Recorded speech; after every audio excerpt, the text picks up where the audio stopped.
Welcome to Paddlecast with Betsy and Billy. On Paddlecast, we talk to and about paddlers who are pushing limits, paddlers who are pushing their own limits, and pushing the limits of paddle sports. In this week's paddling news, we are going to start with a recap of the European Marathon Canoe Championships from last weekend. We'll go into a bit more depth in that, and then we'll do a brief recap of the European Wildwater Championships that were also happening last weekend at the exact same time. Then a little bit on the UK's National Stand-Up Paddleboarding Championships, also last weekend. And then we will briefly preview a new stand-up paddleboard racing format, really innovative, really different, a little bit wild, but very exciting. It is a race coming up this upcoming weekend called the Eliminator, and I will be there reporting on it. So I am pretty excited to talk about it. And then at the very end, we have a brief update about someone who is attempting a new world record. Stay tuned so you hear a little bit about that. So let's start with the European Marathon Canoe Championships. Billy, what were the conditions like? What was the course like? Yeah, it was a lovely course, lovely conditions. I mean, I did a bit of a preview on it last week, and there was loads of... I got told by one of the masters racing that there was no flow at all. And then I think it rained heavily. And then we tuned in for the first day of racing, and all of the paddlers are all of a sudden being swept onto the turn buoys at the top turn and pulled away from them at the bottom turn. You know, it had picked up. And I think that then dropped throughout the course of the championships over the few days that it was on. I think it was a lovely course. You know, it looked stunning, and it just looks like such a nice venue for a championships, with a course that is quite interesting, with enough features that it's not completely sterile like some that you get. Like maybe Brandenburg is pretty sterile. It's just on a regatta course. Some of the lake courses, there's not much going on, like Lake Behinge. They had it a few years ago. There's not much going on.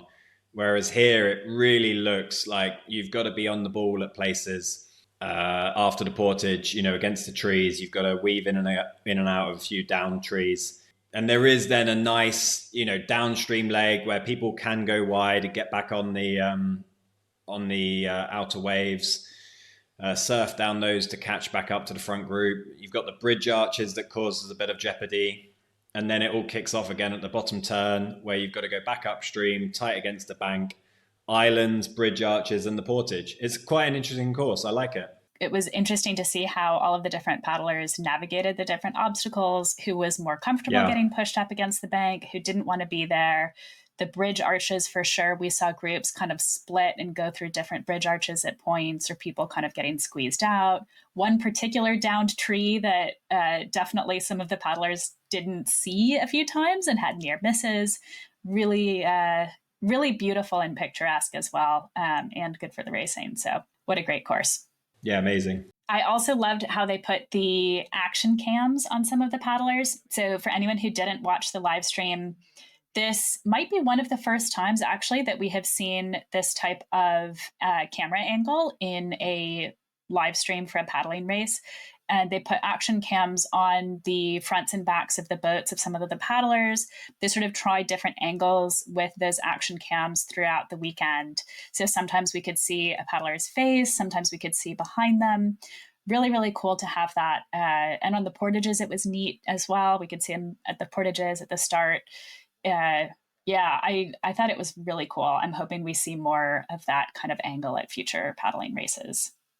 Yeah, it was really good, wasn't it? I would like to know how they decided on who to put them on and whether to put them on the front or the back. You know, if you're a particularly snotty paddler, you wouldn't want the camera facing directly at you, would you? Or if they were gonna put the camera on the back of your boat and you were like, look, I'll be honest, like, I'm not going to be at the front of a race. Like, you're just going to be like filming nothing behind me. I think they did try and choose the top paddlers. And I think the paddlers, had the option to kind of say yes or no. There was a bit of discussion at some point about how much the cameras weighed. I think it was like 400 grams.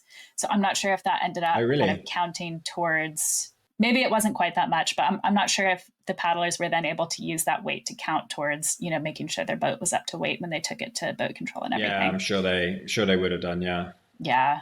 So we can't talk about all the results, and I have shared all of them on the Paddle Daily Instagram and Facebook stories. So definitely go through those, because each story also has a brief recap of each of those races.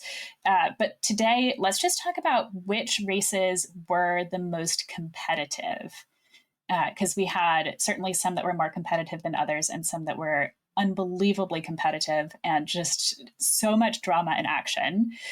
What did you think were the most competitive races? Well, the under 23 men's was pretty tight and competitive. I think this was just a classic example of what happens when you get a group of under 23 men together. There's just people firing off everywhere, burns going off all over the show. And, some of that is just because they are under 23 men. And some of it might be, they haven't all raced each other so much like the seniors. They don't all know what everyone's got in the bank. They, maybe don't know where they fit in the group as much, being, in the sort of younger age groups without that years of experience that the senior men have. But I thought it was great racing. You didn't know who was going to win. Philip Knudsen of Denmark did win eventually, and he has now won every single year he's been an under 23, I believe, or he's certainly won the last 3 in a row. But he was hugely powerful. He is a phenomenal paddler, a joy to watch.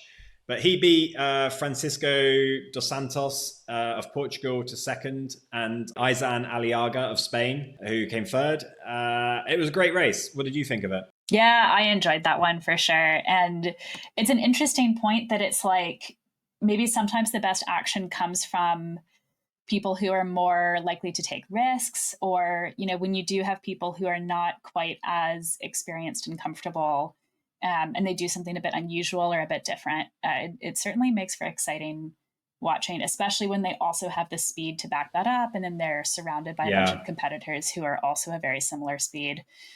I think that was also what we saw in some of the junior boys racing in the K1 short course, K1 long course, and then in the junior boys K2. So Will Short from Great Britain, who we've talked about here before, won the gold in the short course, which was incredibly exciting. And then Leonardo Candela of Italy won gold in the long course. So it's also fun to see, a lot of the categories had both the short course and the long course racing. And we did see, different winners, different tactics between those. The short course racing was absolutely brilliant. I loved it. It's over in like 15 minutes.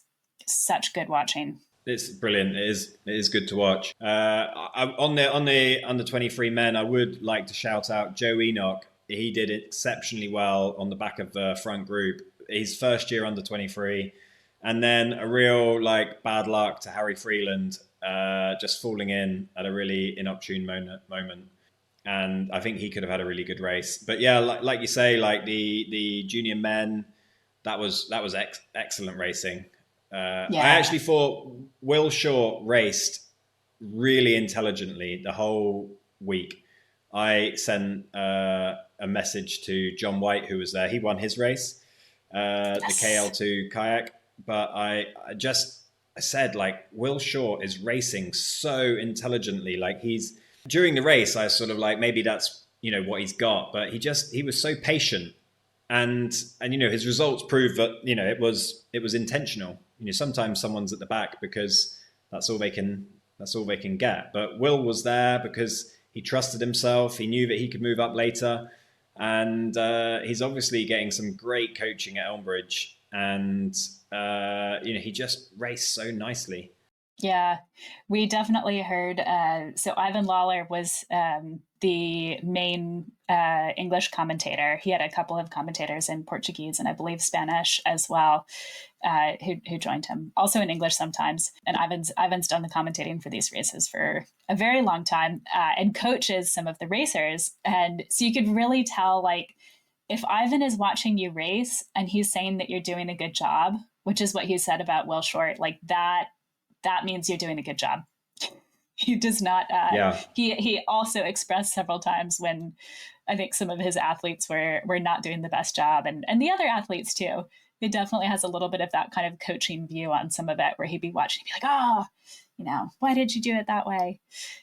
So yeah, definitely big kudos to Will Short, who had 3 medals over the course of the weekend: K1 short course, K1 long course, junior, and the K2 junior boys as well with Alex Wergen. It was interesting. I didn't know anything about Alex other than that he'd done well at watersides and he was a decent paddler.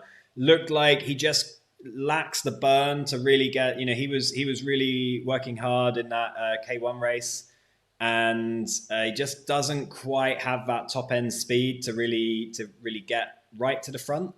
But they obviously make a brilliant K2 partnership. Actually, kind of possibly similar to some of Ivan's old K2 partners. Not necessarily the biggest sprinters in the world, but someone that's going to keep that boat running at all times, and someone that's going to go until there's absolutely nothing left, and allow Will to really sort of run the boat in the front. Yep. Yeah, and I think Ivan actually talked a little bit about. Oh, did he? I didn't hear that bit. Yeah. He was actually talking about some of his sort of how you balance your K2 partners. He was actually talking about it a bit with Vanda Kisley, the Hungarian woman who has dominated the women's side for a long time. We talked about her last week, of course, and with her K2 partner, because Kisley was actually in the back. Yeah, I saw that. Yeah. Didn't hurt her. They won their race. That was Vanda Kisley with Zofia Serafin of Hungary, won the K2 women's senior race, followed by another Hungarian boat, Panasinko and Penechepe, another couple of names that we have talked about here. So the Hungarians really dominate the team boat so much too. So that's such a huge specialty of the Hungarians. Obviously, they do well in the singles races, but it's really hard to even touch them in the doubles. So when we talk about sort of the strategy that you use for who sits in the front, who sits in the back, how you make up those K2 teams, obviously the Hungarians are making some good decisions there. Yeah, they've got such strength in depth, and and again, I think they train a lot together. I mean, they train so much. I remember talking to John Simmons 10 years ago when we had a failed attempt at a K2, all my fault. But yeah, he was telling me, he's got friends in Hungary, and they really train hard in those K2s. Yeah, that's John Simmons, who's a coach in Ireland. Actually, I asked him before the championships how his Irish paddlers were going to go, and he didn't say much. And I said, "Oh, you don't sound very confident in them." And he said, "Oh no, actions speak louder than words." And actually, the Irish out there were seriously good, because I really thought, oh, he doesn't want to say anything because they're all rubbish. But actually, there were some serious paddlers out there again. He churns them out. He's got a pretty good strike rate of getting top paddlers. Yeah, he should be very happy after this weekend. Definitely in the junior boys race, Sean Butterley of Ireland was up there at the front. I think he finished in with a silver medal behind Will Short in the short course. Good weekend for Ireland too. And Sean Butterley also won a bronze medal behind Leonardo Candela and Will Short in the long course too. Actually, they worked together against the two Hungarians, and that could have been a nice little alliance that Ivan was talking about on the commentary. Yeah, as well as against Leonardo Candela, the Italian. That K2 race too, that was the same kind of pack. So the races really fell differently in that junior boys between K1 short, K1 long, and K2, but really kind of a lot of the same names up there each time. And it was the Hungarians who, of course, took the lead in the K2 race, looked completely untouchable. And then we had this really intense battle for the bronze medal between Will Short and Alex Wergen of Great Britain, as well as the Italians, Leonardo Candela and Daniel Allen. And the drama in that race, again, if we're talking about like best races to go back and watch if you haven't already, was on the first portage. And it was just insane. And Ivan said, as they're going through this first portage, there's trouble everywhere. There's more trouble than you can throw a troubled cat at. And it was just this great moment. It was accurate. It accurately described the situation. There was not many crews who came out of that portage cleanly. Yeah, it was those two Hungarian boats got away. It would have been really interesting if the start positions had been slightly different. Will Shaw and Alex Morgan got cut out by the two Italian boats. I'm not sure about the full makeup of the other Italian boat, but I know Candela has been a very good sprinter at junior level. So, perhaps Alex and Will were slightly outgunned off the start line. They had to go right round the back and go round the outside of the group. Maybe if that hadn't have happened, they could have been in touch with the Hungarians, but they raced an extremely sensible race to then go and get third place. I thought that they might have been doing too much at one point, but no, they held off Candela and Daniel Allen to take the bronze in a really clever, sensible race. Yeah. Well, when we did our preview last week, you had said that the race you were most excited about was going to be the senior men's K2 long course race. Did that hold up? No, potentially not. I actually, my favorite race was the K1 men's long course. The K2, I think that Romaglio and Pimenta were just too strong and they just controlled that race too much. There was a huge moment when Pimenta dropped his paddle, and then I think there were a couple of moments. Was it also that race where was it one of the Hungarian boats just they did the portage, or was this a junior or under 23 level where the back man in a Hungarian boat fell over or fell in the water, and the front guy just ran off with the boat, and they then got in the boat. They did actually get in the water first. The back guys sprinted. What race was that? Do you remember? I think you're right. That happened. I think something like that actually happened a few times, because there were a few moments where I saw the back paddler in some of the men's K2s just like a little slow off the get out at the portages, which I appreciated, having been in similar positions. Yeah.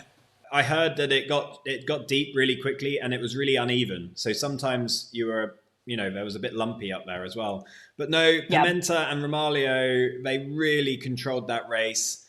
I mean, poor old Pimenta gets hammered by Ivan on the commentary. Just, if you listen to the commentary only, you'd think that there was some sort of guy who didn't have a clue what he was doing in the back of the boat. Not talking about multiple world and European medalist over sprint and marathon, Fernando Pimenta. But yeah, he fell over, didn't he? Dropped his paddle and then had to catch up himself. But other than that, they just controlled that race so well. It wasn't as interesting as the K1 men's long course, where you didn't know who was going to win until the last 100 meters. Oh, yeah. That was incredible. And maybe in part because we didn't have Pimenta in that K1 long course race. Yeah. And of course, as we talked about last week, repeat champion Mads Brandt Pedersen was also not racing at all, which left it open for the rest of the guys to have a really close fight, as you say, all the way to the last 100 meters. Yeah, if it would have been really interesting if you had Pimenta into that group and you had Mads Brandt Pedersen in there. You've got Mads who can go early, and you've got Pimenta who wants it to go down to the last 200 meters. Then you've got the other guys who made that front group: Romaglio, Vold, James Russell. How can they cover some of those moves? You've got to cover two different ends of the the marathon kayaking spectrum, where you've got Mads, who likes a long grind, and Pimenta, who likes it to go down to the wire. It's going to be really interesting to see, if James Russell can deal with that at Worlds. He's going to have to. You're going to add in maybe Hamish Lovemore and Andy Burkett. Oh yeah, it's going to get very interesting. James he didn't surprise me because he's a top paddler, and he's been really working at this for a good few years. And really, he's just gradually edged up in performances year on year. So it'd be really interesting to see what happens at the World Championships, because he does have a decent grind on him. He does have a lovely burn on him. But I don't know, does he have enough of either to do what he needs to do? No, Jimbo had such a good weekend. And, Yeah. as you say, he's been working really hard at this, and his trajectory is on the rise. Yeah, so last year he had the European short course bronze medal, and now this year at Europeans, he went for a silver in the short course and then gold in the long course. Yeah. And in both the short course and the long course, those medals were ahead of Jose Ramalho, who's of course, Fernando Pimenta's K2 partner and very, very impressive paddler. So I think to see Jimbo from the UK competing with Ramalho and winning against him twice in one weekend, like that's a pretty big results. And, looking at his European medals going from bronze to silver to gold, pretty impressive. So yeah, as you say, it's going to be really exciting to see him in the mix against Pimenta, Pedersen, Lovemore, Burkett. Yeah. Yeah. So Worlds is going to be really, really, really exciting for sure. And some of those names, I think he'll also face off against at the World Games in China in August. And then they'll see everyone again, plus more at the Marathon World Champs in Győr, Hungary in September. Let's wrap up the European Marathon Champs with a few paddlers who did much better than we expected, and a few more who are going to be names to watch out for at the World Championships later this year. We've mentioned, of course, Jimbo, Harry Freeland, Joe Enoch. In the women's K1 race, we talked last week about the rivalry between Vanda Kisley of Hungary and Melina Andersson of Sweden. I think both of us were really, really pumped to see them face off again, especially after that 2024 Worlds race where Andersson just beat Kisley at the very end after a comeback from earlier in the race. And unfortunately, Melina Andersson was really ill, and so she pulled out of the Europeans just a few days before they happened. So really disappointing to miss that. But we still had a huge upset where Anna Sletsko of Norway came into the, she did well in the short course, but Kisley won the short course as expected. And then in the long course, Sletsko hung with Kisley all the way to the end, and then just put in a sprint finish, and Kisley couldn't quite keep up with her. And it really felt reminiscent of that moment with Kisley and Andersson at the Worlds last year. And it's feels weird and surprising to see it because Kisley has dominated the women's game for so long. I mean, she's been on the podium, I think, basically in every major marathon race since like 2016 or 17. And, at some point you go back and she was on the podium as under 23 and junior. So, I mean, she has really, really dominated the sport. And to see Sletsko take gold against her in the long course. Yeah, really, really exciting. Definitely a bit of an upset. It did make me wonder if maybe Kisley shouldn't have led quite so much and should have kind of hung back. But I mean, she's such an experienced paddler. She knows what she's doing, and just Sletsko had her at the end. It's really tough, isn't it? When you wonder, I don't. Sletsko obviously has a better burn than Kisley, or maybe she held what she had, kept her powder dry later on the race. Kisley's going to have to work out a way that at the World she can cover Anna Sletsko and Melina Andersson. Yeah, but I cannot wait to see that.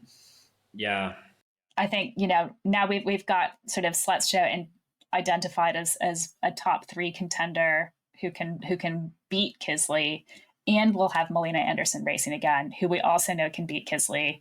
And then, I don't know, maybe Kisley will have a little bit of extra kind of motivation as well. I mean, not that she needs that, but coming into the race, having now been beaten in the long course by both Sletsko and Kisley, those three against each other. In Hungary, she's not losing. Oh, yeah. I'm not. No way is Kisley losing the World Championships. I'm going to say it here now. Yeah, and to a home crowd. Record that, obviously.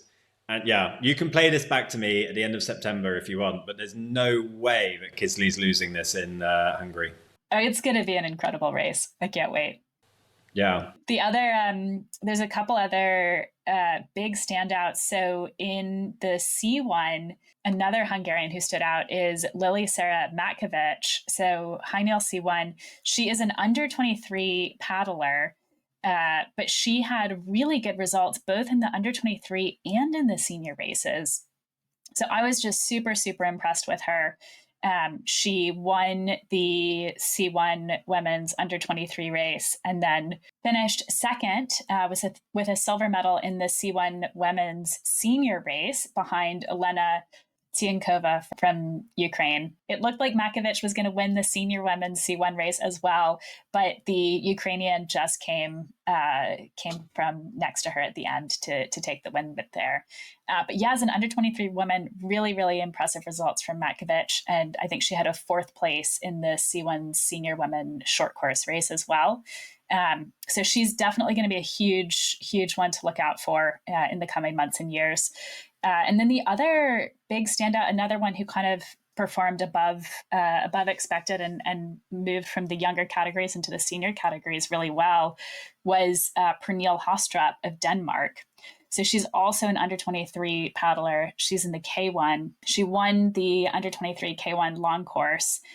And in the senior race, she came fifth. And that fifth place was against, of course, Vanda Kisley, Anna Sletstjo of Norway, as well as other really sort of top end marathon senior women. So Hostrup of Denmark, I'm saying look out for her at the Worlds as well. She's having an incredible season.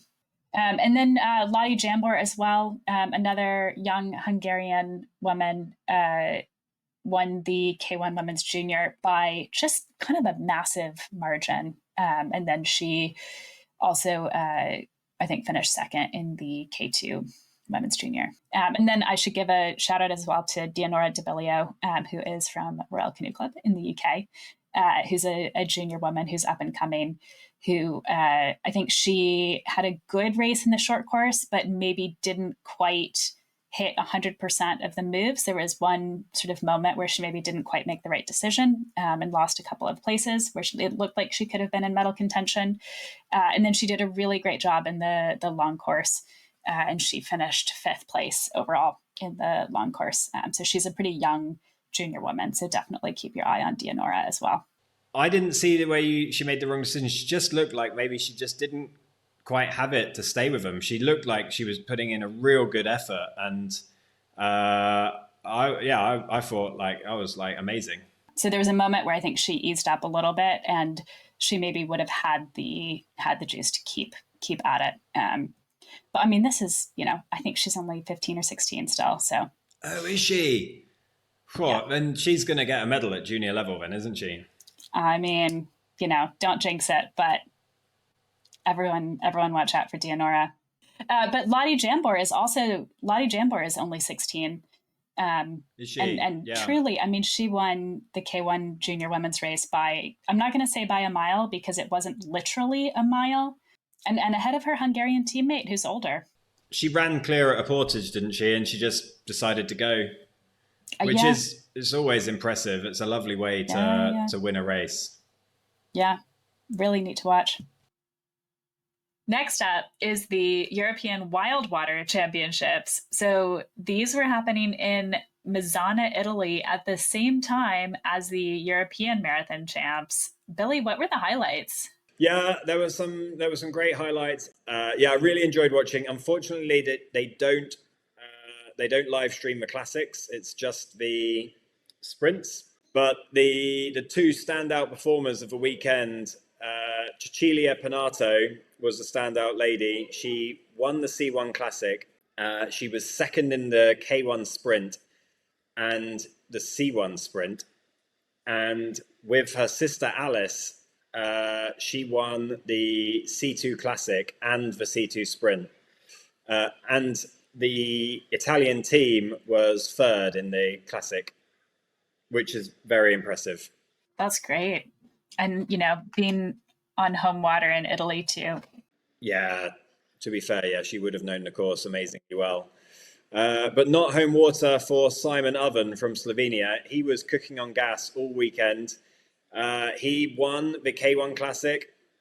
He also was part of the Slovenian team that won the K1 team sprint and the team classic. So great weekend for him. I have heard that Slovenia has some incredible rivers. So, and of course, Simon is a very decorated athlete and very experienced, but no huge surprise there, I suppose. No, some very good paddlers on show. The the Brits didn't have the best weekend. They were outgunned a little bit. It's We spoke to friend of the channel, Billy Blackman, who really stressed that it's a young team, a lot of them all with jobs. They're coming up against fully funded teams that are much more used to paddling on rivers like this. We just don't have this in the UK, and it's really difficult when you've got what you've got at home and you go abroad and the conditions are much more technical. So it was good to catch up with him. He gave us a bit of a debrief.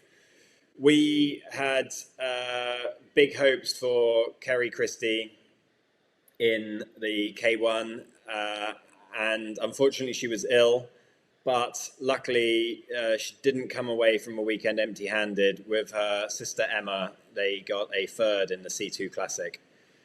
It was some flu-like illness. She must have had a really tough week. So I really feel for her. We'll talk about that next week when we interview her. But Billy told us that the conditions were really tough. The river was described as really heavy moving water, very shallow, very downhill.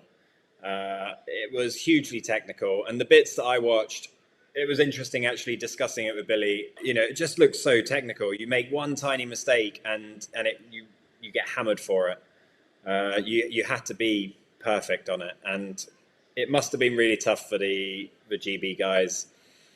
I think they'll all come away and the next World Cups, they'll have a bit of fire in their belly after this. It's hard. The conditions sound really different than what the rivers are like in the UK. So if you've not trained that much on it, and I think, did he also say that the river levels were fluctuating a bit, and so then it was kind of changing too? Yeah. So there was a dam, and he said that sometimes you go in the morning and it would be pumping, and then they close off the dam, and then so you were training on a trickle, and then it would be up again for racing, and so there's just not the perfect opportunity to train on it all the time. It makes it really tough. Yeah, on such I could imagine a less technical course that might be less of a problem, but on such a technical and tricky course, that would be tough. So yeah, well, we're going to interview Kerry next week, and then we'll hear from Kerry more about this. Nice. Well, I'm really looking forward to talking to Kerry and hearing more about it, and also certainly for me, just learning more about Wildwater, which is, I think, one of the coolest looking paddle sports out there that I have not tried yet. So Betsy, you went down to Cornwall to report on the GB SUP Nationals. How was that? Yeah, I did. That was really fun. So this was the national championships for the UK's stand-up paddleboard racing. And it was also the qualifiers for the national teams to go to the World Championships later this year, both the ICF World Champs that are going to be in Abu Dhabi, as well as the ISA World Championships, if they happen and wherever they do happen. Still has not been announced yet. I was chatting with, I think, Holly Pye about it. And, we were talking about what is the shortest turnaround that they have given, the shortest notice period. And Holly thinks it was 6 weeks. So there's still time. It really isn't. And the ISA certainly makes a habit of this kind of thing. So yeah, still time for them to call a world champs. A lot of the paddlers I talked to this weekend, a lot of the racers are really, really hoping that the ISA Worlds happen, that they happen somewhere that is relatively accessible for people to get to, and that they're announced sooner rather than later. Otherwise, I think a lot of people are going to be really disappointed because the interest in the ICF World Champs in Abu Dhabi was not as high as you might hope. I think it is a bit expensive to get there, and a lot of people were not super keen on the location. So was it Holly talking about that on the Rise and Glide podcast that just said, you know, it's expensive to get there and it's expensive when you're there. You know, it's okay for one of them, you know, travel is expensive but cheap when you're there, or the other way around, that's fine. But Abu Dhabi, yeah, I can see that. Yeah, I can't remember if it was Holly or her co-host Maddie LeBlanc who was mentioning that, but yeah, I think that's exactly the challenge. Yeah. Expensive to get there, expensive once you get there, and not the top location on everyone's bucket list. I think it was Maddie, actually. Yeah, but the racing in Falmouth was great. So it was in Falmouth Bay, which is luckily a very sheltered bay because the weekend weather forecast was pretty atrocious. And luckily, it was nowhere near as bad as it had been predicted earlier in the week. The weather on Saturday for the long distance race, though, was really, really difficult. So it was windy, it was choppy. While the paddlers were still out on the course, as the top paddlers were finishing the race, it turned into more and more of an offshore breeze. And there were definitely a few people out there who were decent paddlers who were still struggling. So very, very tough conditions. I think some of the top end paddlers, made the best of it. Those who are more experienced in those kinds of conditions, there's some who are local or at least relatively local in Cornwall or paddle on similar water who were fine, but really, really tough out there Saturday. And then fortunately things calmed down on Sunday for the technical and sprint racing. So much, much calmer on Sunday and pretty smooth racing then. On the men's side, so I previewed the race at supracer.com and I got really excited because on the start list, I had seen Donato Friends of the Netherlands, who has been having an outstanding season this year. He has podiumed in almost every race that he's done. He's been racing practically every weekend for something like 2 months at this point. And so unfortunately, he was ill and was not able to come down and race. So that was definitely disappointing. And I think I spoke with Blue Ewer, who is the top GB man and has been for several years at this point. He was disappointed there was no Donato because I think he was really hoping to, have another top level pro to race against and have a little bit more tight competition there, which would have been great. But we did get some good performances from Hector Jessel and Will Keatley, who are some of the other top men's paddlers in the UK. So Blue won all three of the long distance, sprint, and technical races pretty easily, to be honest. I think, there were points where in the long distance race, Hector Jessel wasn't that behind on the first lap. And then he was really trying to chase Blue down in the technical race. But I suspect Blue was not having to put, 100% in this weekend to win those races. He's still just a joy to watch, and to watch him in person and just see like the level and how fast he pops up on the board. That was something I shared in the SUP Racer stories updates from the weekend. Just really, really impressive and great to see him out there paddling. He is a top end paddler. And then in the sprints, it was Will Keatley who took second place behind Blue. So really impressive performance from Will in the sprints. Will decided not to race the long distance. He knew that his chances were better in sprints and technical. So I think he was really happy with that for the sprints. And then it was Hector who out technicaled him. The technical race was really, really fun as well. Some good action around all of the different turn buoys and the beach turns and things like that. So really good performances there. On the women's side, I was expecting a trio. So Holly Pye, Annabelle or Annie Page, and Emily Evans. Emily is from Wales. And Emily has been looking really, really great this season. And I was expecting things to be super tight between the three of them. Unfortunately, Emily was also not able to come down and race. She was kind of doing a bit of a test paddle shortly before coming down and realized that she had a bit of an injury and wasn't going to make it. But we did have some close racing between Holly and Annie, which was great. So Holly is a pretty well-established paddler here in the UK, definitely one of the top women for a long time. And Annabelle Page is an up-and-coming paddler who went out to Santi Petri, one of the Eurotour races a few weeks ago, and finished behind Marie Carmen Rivera of Puerto Rico and Duna Gordillo of Spain, two of the top names in women's SUP racing, worldwide. And that was a great result for Annie. And it was really fun to see her race against Holly because they had different strengths. So Holly, again, she's very experienced. She trains on this kind of water all the time. And she was really comfortable out there in the difficult conditions. She has really smooth and clean beach starts, re-entries, things like that, and really smooth turns. Annie is a little bit newer. She comes from a SUP surfing background. She trains up in Newcastle. So Annie is super hardcore. She literally will go out and train in like her 6mm wetsuit all through the winter. That's a Geordie thing. I am so impressed. Yeah. Is it also a short sleeve? Because Geordies don't wear long sleeves. They're always I'll have to find out. Year round in a t-shirt. Yeah, we'll have to ask about that.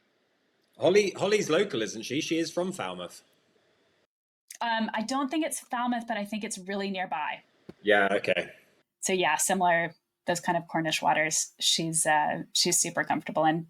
So it meant that we saw in the long distance, Holly started off with a lead. Annie actually fell off her board at the beginning, like just off the start, but she caught up to Holly so fast. It was really impressive. And I think that was the theme of the weekend, was just Holly has the skills. She has the experience. Annie doesn't really have that quite yet.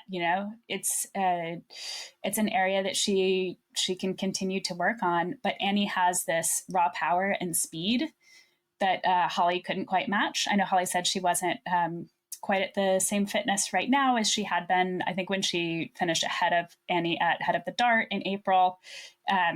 But she's still a very good paddler. And the fact that Annie was able to beat her on kind of straight line speed, really impressive. But yeah, so then in the sprint, it was Holly who won the sprint, because that was a beach start and then buoy turn and then back to the beach. So Holly just had those, the beach start and turn skills down a little better than Annie did. And then in the technical, it was similar to the long distance, where we saw that Holly was looking stronger around the turn buoys and off the start, but Annie managed to just keep catching her up. So every turn, Holly would think, this is my chance to sort of have a super smooth turn and gain a bit of ground on Annie, and same on sort of the beach turns.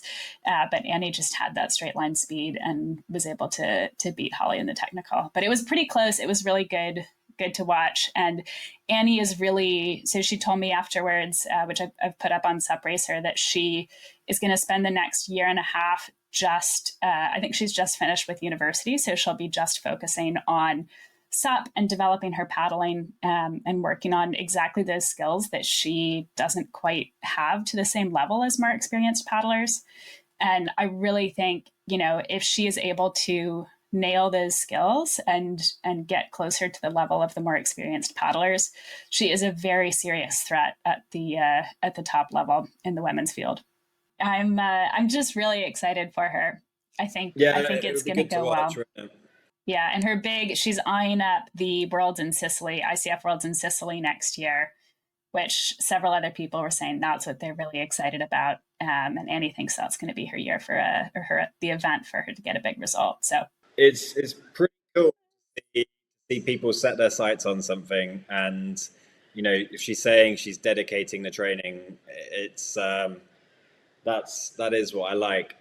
I love watching Yeah. people's journeys to trying. Not everyone wins, but it's always good when someone says they're going to go and do something, and it's always good to watch. Yeah, absolutely. Well, it is, and if she came third, so close behind Mary Carmen and Duna, Yeah. that's pretty impressive. She could have a real good shot at things. Oh, for sure. For sure. So really excited. And she wasn't the only kind of younger up and coming paddler there this weekend. I was incredibly impressed by the 14-year-old Selwyn Pritchard. So he actually lives in the Netherlands. His dad is British and his mom is Dutch. So that's why he was at GB team trials, because he's eligible for Team GB. And he and his family decided to prioritize the GB nationals and qualifications over going to Lake Rocks, which was the previous weekend. And it was at Lake Rocks where I think 16-year-old Benjam Bosak, who also trains in the Netherlands, also has a Dutch mom, but his dad is German.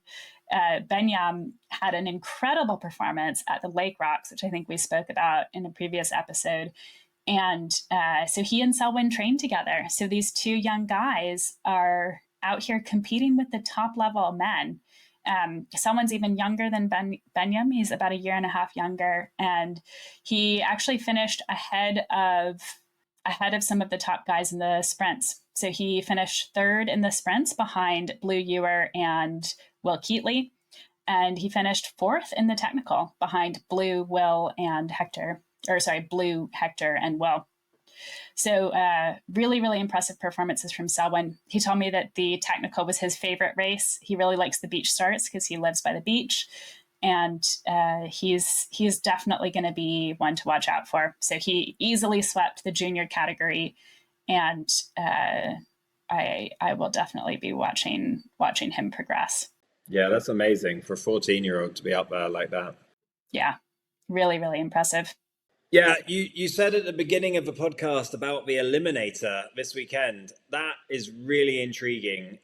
Tell me what the Eliminator is. Oh, yeah. This is a brand new race format.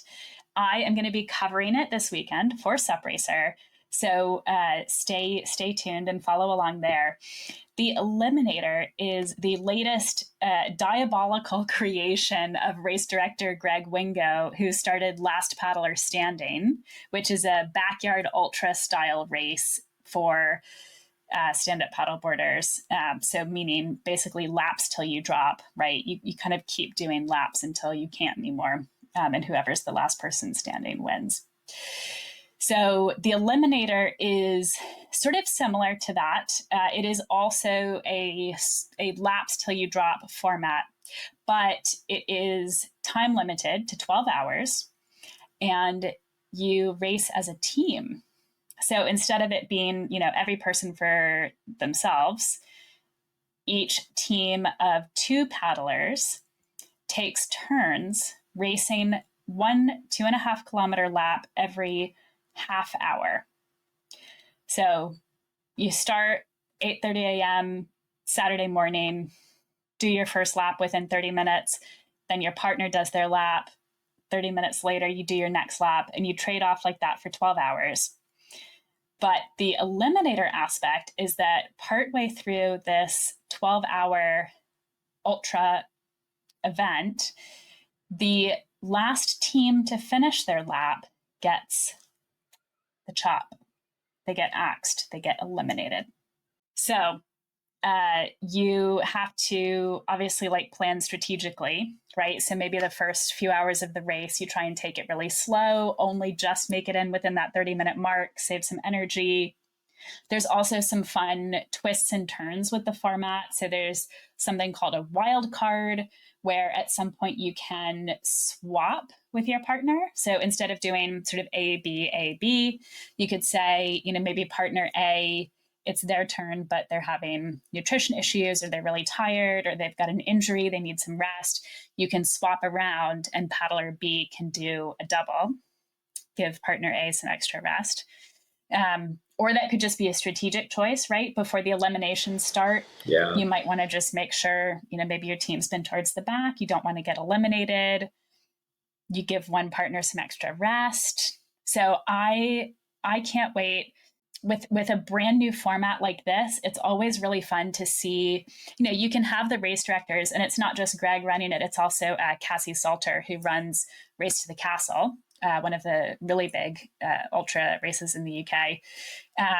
And, they can put as much sort of thought into a brand new format like this as possible. But it's only once you see people actually going out there and doing the race that you realize, like, oh, I thought they would make decisions like this, but actually they're making it like that. You see these new strategies forming that you just wouldn't even think about until you're actually in the middle of the action. So it is going to be wild, and I'm really excited to be there and watch it happen. Yeah, that sounds quite interesting. Where did you say it was? It is in Carsington Water. Oh, yeah. It's a lake up in the North Midlands. Yes. Speaking of ultras, Billy, are you following the Loire 725 in France? Following it to the extent that I saw a couple of pictures on Facebook, and I thought, wow, I'm too busy to pay attention to this now, but I will catch up on it by next week. Good plan. So, yeah. Yes.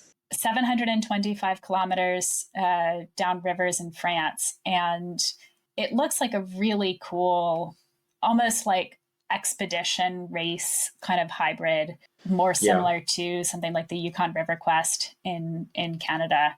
And if anyone hasn't watched Tanya Ecker's video of that yet, she went and did this race on a stand-up paddleboard last year. She's a really top-end ultra racer. And she put together a short film of it that she's put up on YouTube. So go and check out Tanya's film, and that'll give you a really good sense of what this race is like. And then one final piece of news to share that I know Billy and I are both going to be following closely is a record attempt, a big record attempt. Yeah. So Sebastian Subski is about to make an attempt to circumnavigate the entire UK by kayak. And he is trying to break the record that Dougal Glacier set in 2023. Billy, what do you think his chances are? So Sebastian is a top level paddler. He was in the Olympics for 500 meters. He then changed formats and started focusing on ultra endurance. He has the 24-hour flat water paddling record. It took him a good few attempts to finally get it, but he set a really tasty time on that. It did something like 250 kilometers. And actually, that was just the official distance. He actually had to do a lot more because Guinness don't count the turns. So he did more. He has that record. He also has two similar records to me of going down the Thames. Only Guinness had a funny rule where at one point you had to lock in and lock out of about half of the locks. So Sebastian has the K1 and the K2 version of those records. If there's anyone, with a good shot, it's him. He's a serious contender for it. However, Dougal's record is about as close to being unbeatable as many records get. Dougal had a brilliant run with the weather. Some of it was luck, but a large amount of it was extremely good planning. It looks like Sebastian's done some really nice planning again when he's sort of talked about leaving on Wednesday or Thursday this week. Thursday or Friday, from sort of the west coast of Scotland, southwest coast of Scotland. It looks pretty good for, that looks pretty good. But he needs that to continue for 40 days. And if I'm being really harsh on him, unless he hasn't been putting everything up, I don't think he's done enough paddling on Strava. to really to do it. But this kind of thing isn't about paddling fitness. So much about it is mental fortitude, which Sebastian has got in bucket loads. Yeah, I think he has the advantage that he's going to have some on-land support, I believe. So I think that makes a huge difference. Dougal and Mike Lambert. Mike did his circumnavigation last year in 2024 in 58 days. Dougal's record is 40 days. Neither of them had on-land support. So, if we're looking at kind of marks in the advantages column, I would definitely give that one to Sebastian. He's also, of course, got the flatwater pedigree, like we talked about, but he has not done as much surf ski as the other two guys had done. He has been training it pretty hard since late last year. So he's definitely, he understood that he needed to get some more time in the surf ski and has put some more time in. It won't be as much as Mike and Dougal had. And it's not home waters for him. Sebastian is based in Poland and doesn't have quite the access to the training on the sea that Dougal and Mike had before their attempts. It's going to be a huge challenge for him. That on-land support will be really helpful. The fact that he already has that flatwater pedigree, he has the 24-hour record. He had to go back for it, right? Like knowing what it's like to attempt a record, not get it, and go back for it again. Like you say, the mental fortitude of that is a big plus. And it does sound like he's gotten some good planning. Really excited to follow along. That north coast of Scotland, west coast and north coast of Scotland is an interesting place to start. It's also very different than where Mike and Dougal started. I think you've looked at it from a weather and water standpoint and said that it makes sense. Yeah, it's he at least has some control over. He can't control the weather, but he has some control over what he'll have for that first 7 days of the trip from where he's talking about starting is where there could be the biggest cause of a stop, a real long stop. Was it 10 days in Thurso? Yeah. Was it 10? Mike spent, I think it was 9, somewhere between 8 and 10 days. Mike Lambert was stuck in Thurso on his attempt on north of Scotland. Yeah. My only worry with starting where Sebastian's talking about starting is that then the very end of a trip would mean that you would need to go from Cornwall or the Cornish-Devon border up to southwest Wales, and then you either need to pick the Irish side or the Welsh side. That means we're looking into the future, and you've got no control over a few very big crossings. You've got to cross the Bristol Channel at some point. You've then either got to creep round Cardigan Bay if you go around the Welsh side, or you've got to cross the Irish Sea, which both Dougal and Mike did. And at that point, then you've got to, if you go up the Welsh coast, up Cardigan Bay, you've got to potentially cross to the Isle of Man and then cross to Scotland again. There's a lot of crossings and a lot of potential for bad weather at the end, which you've got no control over. But you have to take a gamble somewhere. Yeah. No, I mean, there's no easy way to do it. No. I'm also a little bit worried. I think I can see the appeal of starting with some of the most challenging sort of technical bits of coastline. So like starting those when you're fresh. But it's also, I remember talking to Mike last year, the first few days were some of the hardest because that's when your body has to adjust to this pattern of, being out on the water all day, getting a few hours of sleep, doing it again. And so your body in some sense is fresher, but in another sense, it's not used to those full days of paddling as much as it will be sort of mid-trip. On Joe Leach did a podcast, and I don't think it was actually him that said it. He said that Jeff Allen, the famous sea kayaker, told him that the first 10 days are the hardest, and once you've broken through those 10 days, you are hardened to the trip, and sort of once you do those 10 days, you could almost go on forever. Now, I've never done 10 days, so I don't know how true that is. But if Jeff Allen's saying it, then, it's probably pretty accurate. And Joe Leach sort of felt the same. I think Mike said the same sort of thing, and Dougal as well. Once you're hardened to this trip, you can keep going. Yeah, Joe Leach, who had the record before Dougal smashed it. Yeah. Yeah, no, I mean, you're right. Those are all experienced names, people who have completed this circumnavigation already. So they're probably right about it. So yeah, I think, first 10 days, I'll keep an eye on Sebastian and see how he goes along. And once he's made it past those first 10, hopefully that's a good sign for the rest of his trip.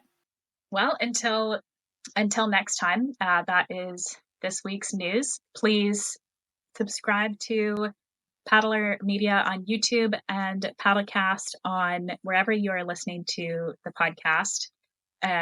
Leave a comment, leave a review, send us your thoughts, send us feedback if you have, ideas about what you do and don't want to hear going forward. And see you on the water. See you on the water, everyone.